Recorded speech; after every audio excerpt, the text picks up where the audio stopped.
नमस्कार भावांनो, विषय आहे सांगली सातारा आणि कोल्हापूरच्या पोरांचा आणि महत्वाचा म्हणजे बैलगाडी क्षेत्राचा. तुम्हाला सांगायचं म्हणलं ना भावा, गुन्हेगारी क्षेत्र हे बैलगाडी चालत राहते, पण त्यात ही खास मैत्री असते. मैत्रीतून हे बैलगाडी क्षेत्र चालत असतं आणि हे बैलगाडी क्षेत्र अखंड आपल्याला भारताच्या बाहेर घेऊन जायचं आहे. ही संघटना पुढे चालवायची आहे.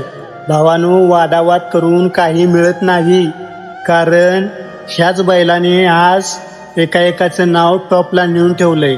राहुलभाई पाटील आणि विलास देशमुख.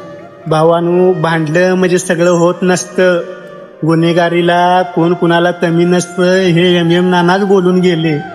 हे मात्र कायम लक्षात असू द्या.